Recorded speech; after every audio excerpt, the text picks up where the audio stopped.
প্রিয়াঙ্কা তার স্বামী অঞ্জন এবং শাশুড়ি মা বৈশাখী দেবীর সঙ্গে বাস করে। প্রিয়াঙ্কা ভীষণই অলস প্রকৃতির মেয়ে ছিল। সংসারের কাজকর্ম করতে তার একদমই ভালো লাগে না। সে নিজেকে ভীষণ মডার্ন বলে মনে করত। প্রত্যেকদিন বাইরে ঘুরে বেড়ানো, বন্ধুদের সঙ্গে পার্টি করা, সিনেমা দেখতে যাওয়া ইত্যাদি তার পছন্দের বিষয় ছিল। তার এই স্বভাবের জন্য প্রিয়াঙ্কা সবসময় তার শাশুড়ি মায়ের কাছে বকা শুনত। এমনই একদিন, কি হলো বৌমা, সকাল 9টা বাজে, তুমি এখনো পর্যন্ত জলখাবার বানাওনি? আমরা ব্রেকফাস্ট করব কখন? আমার ছেলেটা অফিসে যাবে, একটু পরেই তো বেরোবে। ও কি না খেয়ে অফিসে যাবে? তোমার তো দেখছি ঘুমই ভাঙছে না। উফ মা, এমন করছেন কেন? আপনি তো জানেন কালকে সারা রাত আমার ঘুম হয়নি, সেই জন্য উঠতে একটু দেরি হচ্ছে। উঠতে দেরি হচ্ছে তারও তো একটা কারণ আছে। কালকে তো তোমরা মাঝরাতে সিনেমা দেখতে গিয়েছিলে। সারা রাত যদি বাড়ির বাইরে থাকো তাহলে সকালবেলা ঘুম থেকে উঠবে কিভাবে? উফ, আপনার মতো অত্যাচারী শাশুড়ি মা আমি কখনো দেখিনি। আমার মায়ের বাড়িতে গিয়ে দেখবেন চলুন। আমার মা আমার বৌদিদের কতটা ভালোবাসে, কোনো শাসন বারণ কিচ্ছু নেই। আমার দুই বৌদি শ্বশুর বাড়িতে নিজেদের ইচ্ছা মতো থাকতে পারি। আমার বৌদিরা সকাল 10টার সময় ঘুম থেকে উঠলেও আমার মা কিচ্ছু বলে না। কে কি করছে তা দেখে আমার কোনো লাভ নেই। আমার বাড়িতে সবকিছু ঠিকঠাক হচ্ছে কিনা আমাকে সেটাই দেখতে হবে। যাও, তাড়াতাড়ি যাও, এখনই আধ ঘন্টার মধ্যে জলখাবার বানিয়ে নিয়ে এসো। এই বলে বৈশাখী দেবী সেখান থেকে চলে যায়। কিন্তু প্রিয়াঙ্কার তখন রান্না করতে একটুও ইচ্ছা হয় না। তাই সে জোর করে তখনই তার স্বামীকে বাইরে থেকে খাবার কিনে নিয়ে আসার জন্য বলে দেয়। আর তখন প্রিয়াঙ্কা তার মাকে ফোন করে বলে, মা, এ তুমি আমার কোন বাড়িতে বিয়ে দিলে বলো তো? আমার শাশুড়ি একদম ভালো নয়, একটু শান্তিতে ঘুমাতে দেয় না। আমি আমার বরের সঙ্গে বাইরে ঘুরতে গেলেও ওনার সমস্যা। সকাল 9টা বাজবে না, দরজার কাছে এসে চিৎকার শুরু করে দেবে। সারাদিন শুধু রান্না করতে বলবে আর বাড়ির কাজ করতে বলবে। কি, তোর শাশুড়ি মা তোর সঙ্গে এরকম করছে? তোর শাশুড়ি মা তো খুবই শয়তান মহিলা দেখছি। আমার মেয়েটার উপর এভাবে অত্যাচার করছে। এই বড় বৌমা, তরকারিতে নুন বেশি দিয়েছো কেন? আমি এই তরকারি কিছুতেই খেতে পারবো না। যাও, এক্ষুনি আমার জন্য অন্য তরকারি বানিয়ে নিয়ে এসো। কি হলো, যাও। কি হলো মা, তুমি কি এখন খাবার খাচ্ছ নাকি? আর তুমি এত সকাল সকাল ব্রেকফাস্ট করা কবে থেকে শুরু করলে? আগে তো যখন আমি ওই বাড়িতে থাকতাম তখন তো তুমি বেলা 11টার আগে খেতেই চাইতে না। এখন আমি সবকিছু পাল্টে দিয়েছি। ভোর 5টা বাজতেই আমি আমার দুই বৌমাকে ঘুম থেকে ডেকে তুলি। সকাল 8টার মধ্যে আমার জলখাবার রেডি করতে হয়। আর তারপর দুপুর 1টার মধ্যে লাঞ্চ। এদেরকে ভালো করে টাইট না দিলে বিগড়ে যাবে। আমি সারাদিন এদেরকে সংসারের কাজের মধ্যেই ব্যস্ত রাখি। তবেই তো এদের মাথায় উল্টোপাল্টা চিন্তা ভাবনা আসবে না। নাইবা এরা বন্ধুদের সঙ্গে দেখা করতে চাইবে, আর নাইবা বাইরে ঘুরতে যেতে চাইবে। ওরে বাবা, তুমি তো ভীষণ চালাক মা। যাক, একদম ঠিক করেছো। বৌদিদের সঙ্গে এমন করাই উচিত। আচ্ছা মা, আমি এখন রাখছি। অঞ্জন খাবার নিয়ে চলে এসেছে। এই বলে প্রিয়াঙ্কা বাইরে থেকে নিয়ে আসা খাবার তার শাশুড়ি মাকে খেতে দেয়। কিন্তু সেই লুচি তরকারি খেয়ে বৈশাখী দেবী বুঝতে পারে সেই খাবার বাইরে থেকে কিনে নিয়ে আসা হয়েছে। ও, সামান্য জল খাবারটুকু তুমি বাড়িতে তৈরি করতে পারলে না? আমার ছেলেকে তুমি অমনি বাইরে থেকে খাবার নিয়ে আসতে বলে দিয়েছো? তুমি কি একটা কাজও ঠিকঠাক ভাবে করতে পারো না? কি পারো তুমি? তাতে কি হয়েছে মা? আপনি যদি একদিন বাইরের খাবার খান আপনার কি পেট খারাপ করবে? সত্যি আপনি দিন দিন ভীষণ অত্যাচারী হয়ে যাচ্ছেন। আপনি ইচ্ছা করে আমার উপরে কাজের বোঝা চাপিয়ে দেওয়ার চেষ্টা করছেন। আপনি একবার আমার সঙ্গে আমার মায়ের বাড়িতে গিয়ে দেখবেন চলুন। আমার মা নিজে রান্না করে আমার দুই বৌদিকে খাওয়ায়। সত্যি আমার মায়ের মতো শাশুড়ি মা পাওয়া কিন্তু ভাগ্যের ব্যাপার। প্রিয়াঙ্কার মুখে বারবার এরকম নিজের মায়ের প্রশংসা শুনে বৈশাখী দেবী এবার প্রচন্ড পরিমাণে রেগে যায়। এই, তুমি কি তোমার মায়ের প্রশংসা ছাড়া আর অন্য কিছু করতে পারো না? ঠিক আছে, চলো, আমি কালকেই তোমার মায়ের বাড়িতে যাব। আমিও দেখতে চাই তোমাদের বাড়ির বৌমাটা কতটা সুখে আছে আর তোমার মা কতটা ভালো শাশুড়ি মা। আচ্ছা ঠিক আছে, আমি আমার মাকে ফোন করে জানিয়ে দিচ্ছি। আমরা কালকেই তাহলে আমার মায়ের বাড়িতে যাচ্ছি, ঠিক আছে? এই বলে প্রিয়াঙ্কা তাড়াতাড়ি করে নিজের ঘরে গিয়ে দরজা লক করে তার মাকে ফোন করে। ও মা, আমি তো ভালো মতো ফেসে গেছি। আমি সবসময় তো আমার শাশুড়ি মায়ের কাছে তোমার নামে প্রশংসা করি যে আমার মা শাশুড়ি মা হিসেবে খুবই ভালো। কিন্তু এখন আমার শাশুড়ি মা আমার সঙ্গে ওই বাড়িতে যাবে বলছে। তুমি কেমন শাশুড়ি মা সেটা দেখার জন্য। কি বলছিসটা কি? তুই তো আমাকে ভালোই বিপদের মধ্যে ফেলে দিলি। কি দরকার ছিল আমাকে নিয়ে উদাহরণ দেওয়ার? এবার কি হবে তাহলে? কি আর হবে, আমার তো মনে হচ্ছে খুব ভালো হচ্ছে যা হচ্ছে। শোনো মা, তোমাকে আমি যা যা শিখিয়ে দিচ্ছি তুমি তাই তাই করবে। আমার শাশুড়ি মায়ের সামনে তুমি সব সময় ভালো শাশুড়ি মা হওয়ার নাটক করবে। আর আমরা যে কদিন ওখানে থাকবো তুমি বৌদিদেরকে কোনো কাজ করতে দেবে না, ঠিক আছে? সব কাজ তুমি একা করবে। এসব দেখে আমার শাশুড়ি মাও নিজেকে শুধরে নেবে। আর তারপর বাড়িতে এসে আমার শাশুড়ি মাও সব কাজ করবে, আমাকে কিছু করতেই বলবে না। এভাবে প্রিয়াঙ্কা তার মায়ের সঙ্গে ভালো মতো প্ল্যানিং করে। পরের দিনে প্রিয়াঙ্কা তার শাশুড়ি মাকে নিয়ে নিজের মায়ের বাড়িতে গিয়ে উপস্থিত হয়। সাগরিকা দেবীকে দেখে প্রিয়াঙ্কার দুই বৌদি মধুমিতা এবং কবিতা প্রথমেই তাকে প্রণাম করে। ঠিক আছে, প্রণাম করতে হবে না, সব সময় তোমরা ভালো থেকো। দেখেছো বৌমা, তোমার দুই বৌদি কতটা সংস্কারী, বাড়িতে ঢুকতে না ঢুকতেই প্রণাম করলো। আবার দেখো তোমার বৌদিরা কি সুন্দর শাড়ি পরে আছে। তুমি তো তোমার বৌদিদের মতো একটু সংস্কারী হতে পারতে বলো, সব সময় ছোট ছোট মডার্ন জামা কাপড় পরে ঘুরে বেড়াও। আচ্ছা দিদি, আপনি আসুন না, এত দূর থেকে এলেন, আগে ভেতরে চলুন। এই শুনে বৈশাখী দেবী এবং প্রিয়াঙ্কা দুজনে বাড়ির মধ্যে ঢুকে সোফার উপর বসে পড়ে। তখনই প্রিয়াঙ্কার দুই বৌদি নিজেদের শাশুড়ি মায়ের কাছে এসে বলে, আচ্ছা মা, আমরা কাকিমণির জন্য কি রান্না করব? আজকে তো নিশ্চয়ই অনেক কিছুই ভালো ভালো খাবার রান্না করতে হবে। বিয়ের পর আমাদের ননদের শাশুড়ি মা প্রথমবার আমাদের বাড়িতে এসেছে বলে কথা। আরে না না, তোমরা রান্না করবে কেন? তোমাদেরকে আমি কখনো রান্না করতে বলেছি? প্রত্যেকদিন তো আমি রান্না করি। আজকে বাড়িতে অতিথি এসেছে বলে আমার দুই বৌমাকে দিয়ে আমি কাজ করাবো তা কিন্তু নয়। তোমরা এখানে বসো, এনাদের সঙ্গে গল্প করো, আমি রান্না বান্না করে নিয়ে আসছি। এই বলে সাগরিকা দেবী রান্নাঘরে রান্না করতে চলে যায়। অন্যদিকে মধুমিতা এবং কবিতা নিজেদের শাশুড়ি মায়ের এরকম অদ্ভুত আচরণ দেখে প্রচন্ড পরিমাণে অবাক হয়। তাই তারা নিজেদের মধ্যে ফিসফিস করে কথা বলতে শুরু করে। এই আমাদের শাশুড়ি মায়ের কি হলো বলতো? আমি তো এই বাড়িতে এসে পর্যন্ত শাশুড়ি মাকে কখনো রান্নাঘরে ঢুকতে পর্যন্ত দেখিনি, আর আজকে শাশুড়ি মা বলছে নিজে রান্না করবে। আমিও তো ব্যাপারটা ঠিকঠাক ভাবে বুঝতে পারছি না গো দিদি। আমরা শারীরিক ভাবে অসুস্থ থাকলেও শাশুড়ি মা আমাদেরকে একটা দিনও রেস্ট দেয় না। অসুস্থ শরীর নিয়েই আমাদেরকে বাড়ির কাজকর্ম রান্না বান্না করতে হয়। কিন্তু আজকে আমাদের ননদের শাশুড়ি মায়ের সামনে মা কত ভালো সাজার নাটক করছে দেখেছো? যাক, ভালোই হয়েছে, আমরা আজকে একটু বসে বসে শান্তি করে খেতে পারবো। এই ভেবে মধুমিতা এবং কবিতা দুজনেই খুশি হয়ে প্রিয়াঙ্কা এবং তার শাশুড়ি মায়ের পাশে গিয়ে বসে পড়ে, আর তারা সকলে মিলে গল্প করতে থাকে। অন্যদিকে রান্নাঘরে প্রচন্ড গরমের মধ্যে রান্না করতে করতে সাগরিকা দেবীর প্রচন্ড পরিমাণে কষ্ট হয়। আমার একমাত্র মেয়েটার জন্য আমাকে কতটা কষ্ট করতে হচ্ছে। সেই কত বছর আগে আমি যে রান্না করেছিলাম আমার তো মনেই পড়ে না। আমার তো মনে হচ্ছে আমি রান্না বান্না করাও ভুলে গেছি। আর এই রান্নাঘরে এত গরম কেন? বাপরে বাপ, মনে হচ্ছে আমি যেন মরেই যাব। আমার মেয়েটা আমাকে ভালো মতোই ফাঁসিয়ে দিয়েছে দেখছি।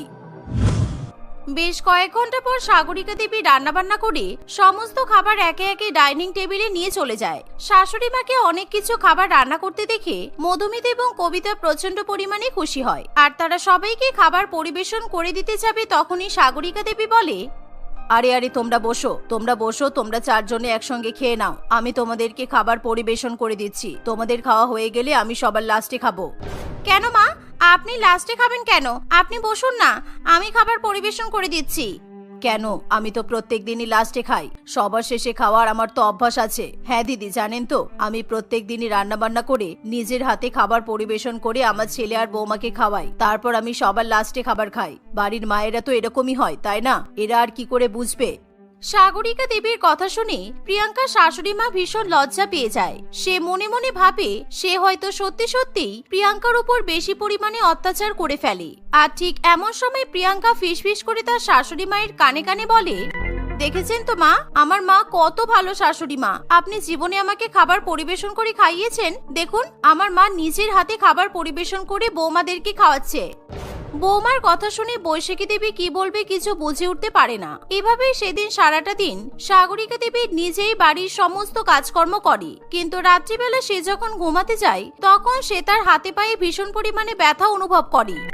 ওরে বাবা রে বাবা, একদিন বাড়ির কাজকর্ম করেই আমার কোমর, হাত পা, মাথা সব ব্যথা হয়ে গেল। প্রিয়াঙ্কা তো বললো ওর শাশুড়ি মা এখন বেশ কিছুদিন থাকবে। আমার মনে হয় না আমি কালকে আর কোনো কাজকর্ম করতে পারবো বলে। আমাকে অন্য কিছু একটা ভাবতে হবে। অন্যদিকে মধুমিতা এবং কবিতা দুজনেই প্রচন্ড পরিমাণে খুশি থাকে। যাক, আমাদের ননদের শাশুড়ি মা বাড়িতে এসেছে বলে আমরা তো একটু শান্তিতে থাকতে পারছি। বল, কি সুন্দর, আমাদের কোনো কাজকর্ম করতে হচ্ছে না। প্রিয়াঙ্কার শাশুড়ি মা যতদিন এখানে থাকবে ততদিন আমরা শুধু আরাম করব।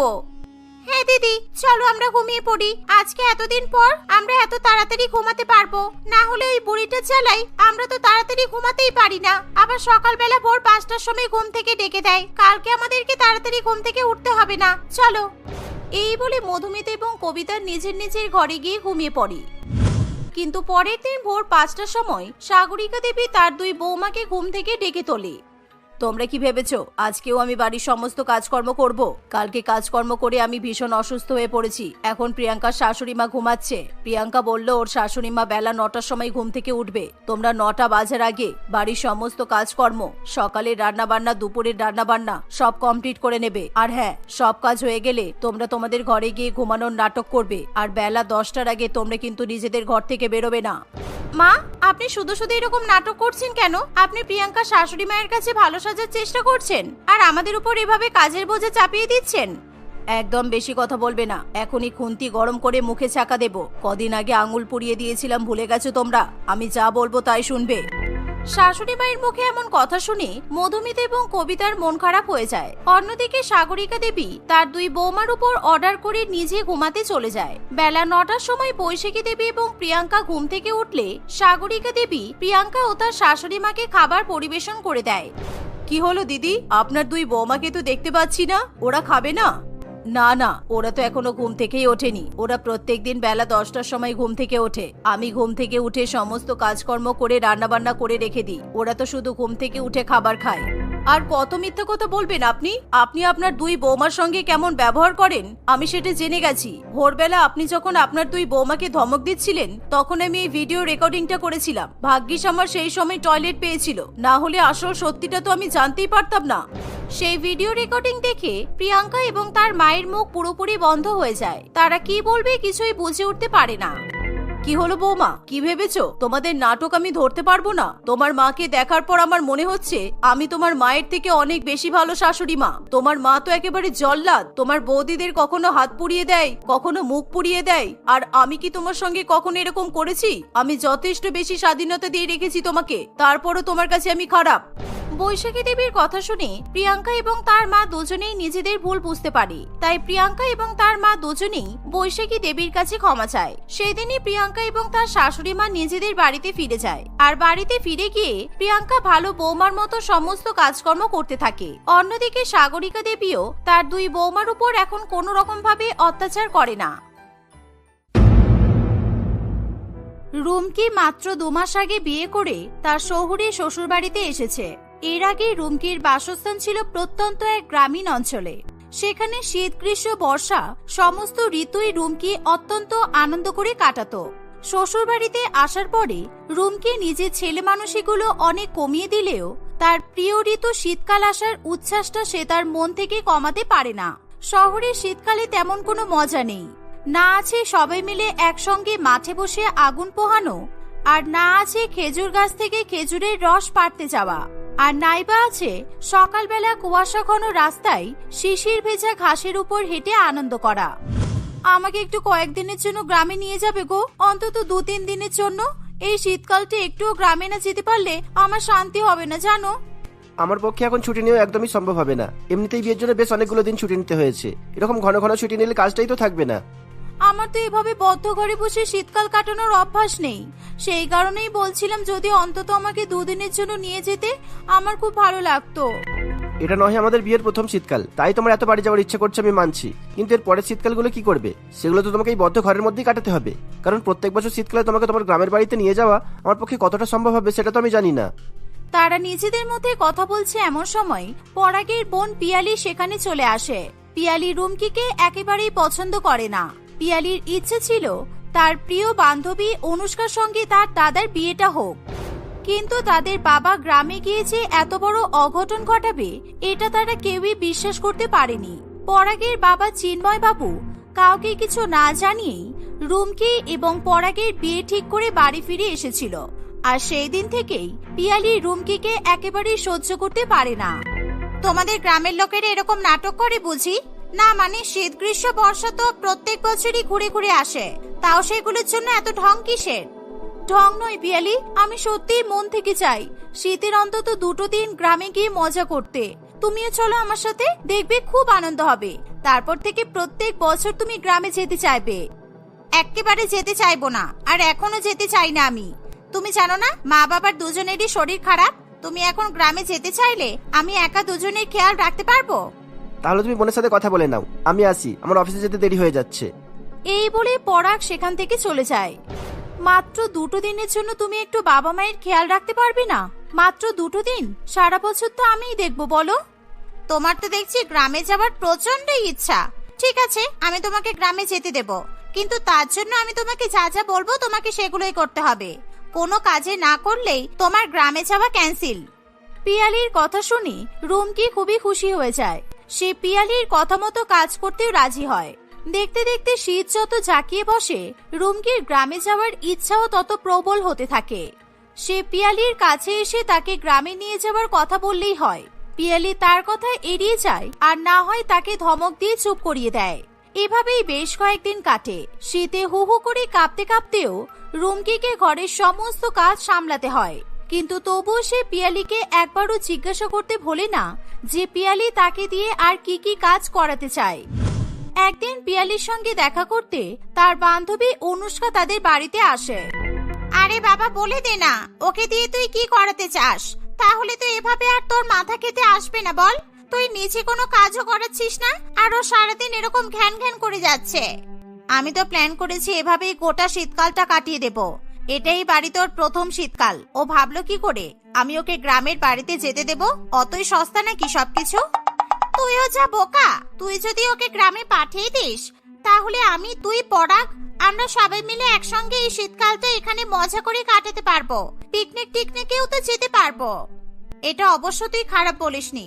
আমি তো চাই তোর সাথে থেকে আমার দাদা ওই গেয় ভূতটাকে ভুলে যাক। কিন্তু নতুন বউকে না নিয়ে কি দাদা আমাদের সঙ্গে পিকনিকে যেতে চাইবে? কেন চাইবে না? ওর বউ গ্রামের বাড়িতে ফুর্তি করবে, আর ও শহরে নিজের বাড়িতে থেকে পিকনিকে যেতে পারবে না। সেই কারণেই তো বলছি, তুই তোর বৌদিকে ওদের গ্রামে পাঠিয়ে দে। পাঠাবো তো বটেই, কিন্তু তার আগে ওকে আরেকটু শহরের শীতকালের মজাটা দিই।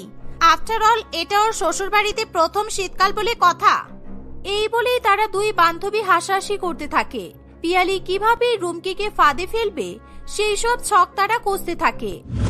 পরের দিন সকালবেলা রুমকি সংসারের কাজ করছে, এমন সময় পিয়ালি সেখানে আসে।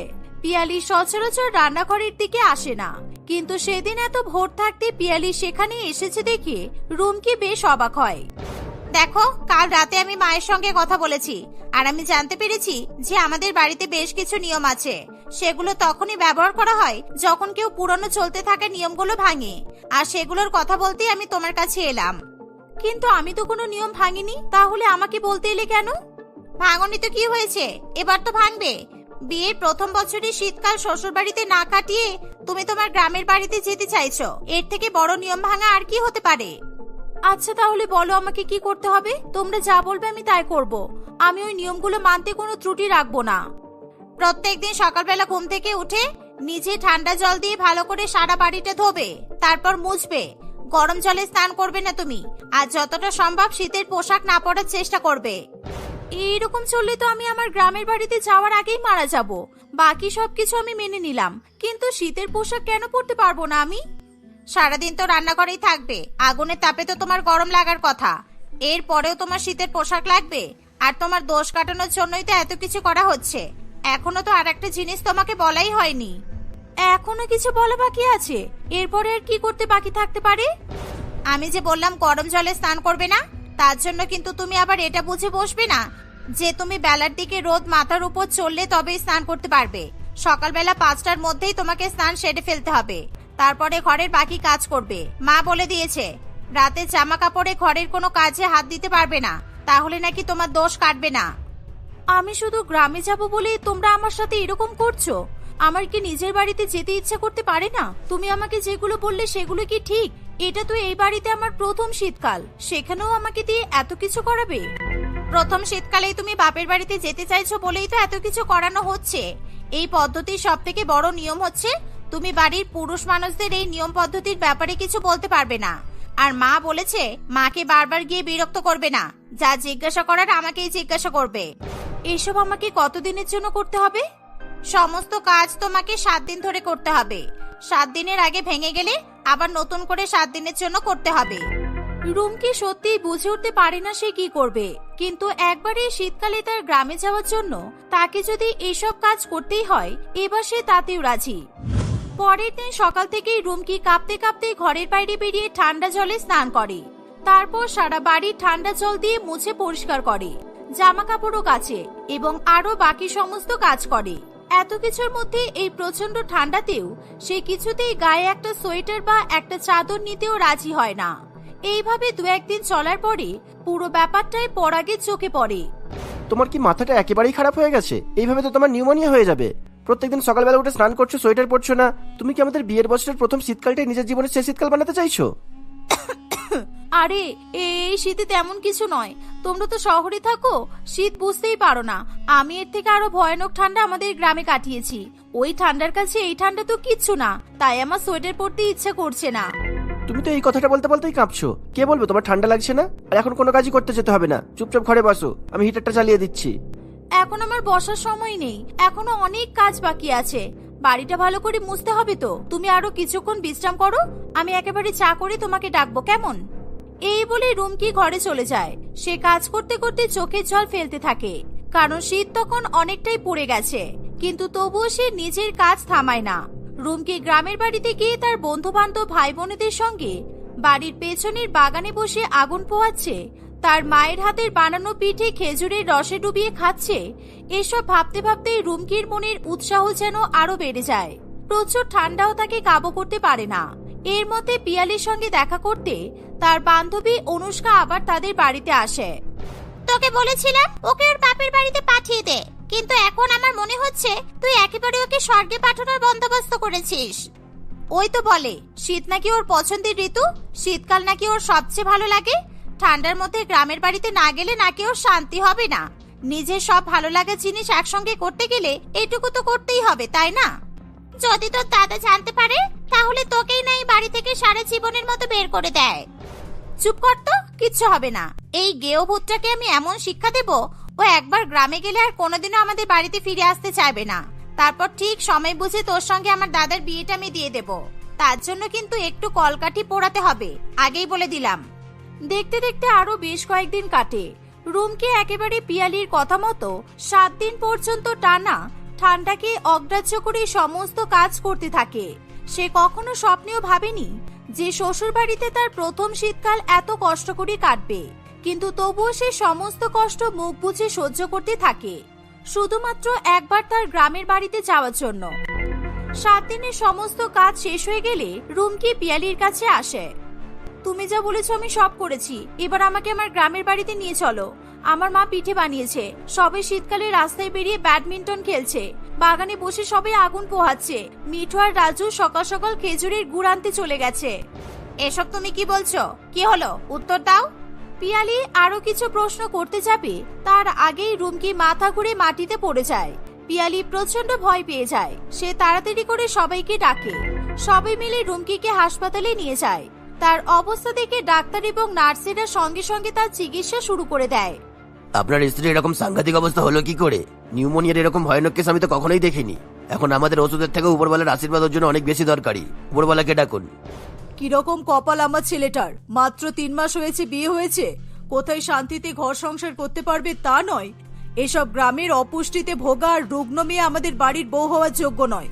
শহরের এইটুকু ঠান্ডাতে যার নিউমোনিয়া হয়ে যায়, সে সারা জীবন আমাদের সঙ্গে কাটাবে কি করে? ডাক্তারবাবু এবং মিতা দেবীর কথা শুনে পিয়ালি হাউ হাউ করে কাঁদতে থাকে।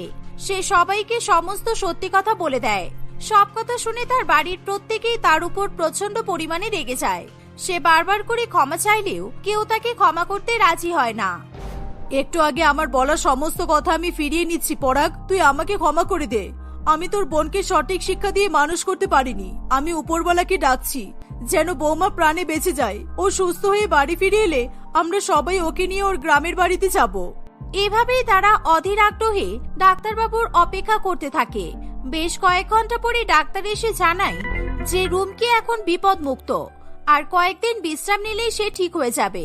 আরো বেশ কয়েকদিন দেখতে দেখতে কাটে। রুমকি একটু সুস্থ হয়ে উঠলেই তার শ্বশুর বাড়ির সকলে মিলে তাকে নিয়ে তার গ্রামের বাড়িতে ঘুরতে যায়। রুমকি সেখানে আনন্দ করে মজা করে শীতকালটা কাটিয়ে দেয়।